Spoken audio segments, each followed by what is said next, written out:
ఉజ్జయిని మహాకాళేశ్వర ఆలయంలోని నాగచంద్రేశ్వర స్వామి ఆలయం అనేక మిస్టరీలతో కట్టిపడేస్తుంది. ఈ ఆలయం సంవత్సరంలో కేవలం ఒక్కరోజు నాగపంచమి నాడు మాత్రమే తెరుచుకుంటుంది. మిగిలిన 364 రోజులు మూసి ఉంచబడుతుంది. దీనికి అనేక రహస్య కారణాలు ఉన్నాయి.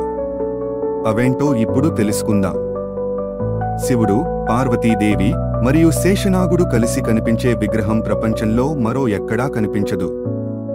పురాణాల ప్రకారం నాగదేవతలు ఒకరోజు భూమిపై వచ్చి భక్తుల కోసం ఈ ఆలయంలో దర్శనం ఇస్తారని నమ్మకం. భగవంతుడి ఆజ్ఞ మేరకు ఈ ఆలయం కేవలం నాగపంచమి రోజున మాత్రమే తెరుచుకోవాలని నిర్ణయించబడింది. సర్పదోషం, కాలసర్ప దోషం ఉన్నవారు ఈ ఆలయాన్ని దర్శిస్తే వారి దోషాలు తగ్గుతాయని విశ్వాసం. శేషనాగ స్వామిని దర్శించడమే కాకుండా విశేష పూజలు చేస్తే ఆర్థికంగా, ఆరోగ్యపరంగా మంచిది జరుగుతుందని భక్తుల నమ్మకం. పాముల నుండి ఎలాంటి హాని లేకుండా జీవితం ప్రశాంతంగా గడుస్తుందని భక్తులు చెబుతారు. ఆలయంలోని శివలింగం నేపాల్ రాజులు స్వయంగా తెచ్చినదని చెబుతారు.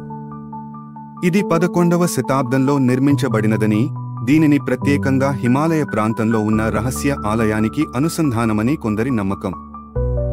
నాగదేవతల శక్తిని ఇక్కడే భద్రపరిచారని పురాణ కథనాలు చెబుతున్నాయి.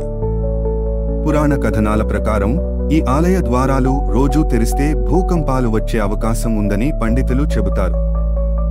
ఇది శక్తివంతమైన నాగశక్తి ఉన్న స్థలం కావడంతో శక్తిని సమతుల్యం చేయడానికి ఆలయం ఏడాదికి ఒక్కరోజు మాత్రమే తెరవబడుతుంది. నాగపంచమి రోజున మాత్రమే భక్తుల కోసం మంత్రాలతో ద్వారం తెరుస్తారు. మిగిలిన రోజుల్లో భద్రపరిచే ప్రత్యేక నియమాలు ఉంటాయి.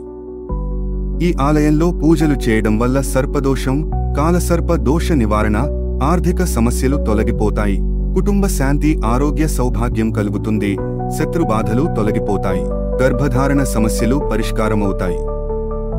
ఈ ఆలయాన్ని సందర్శించడం విశేష పుణ్యప్రాప్తికి దారి తీస్తుందని భక్తులు విశ్వసిస్తారు. మీరు ఎప్పుడైనా ఉజ్జయిని నాగచంద్రేశ్వర స్వామిని దర్శించారా?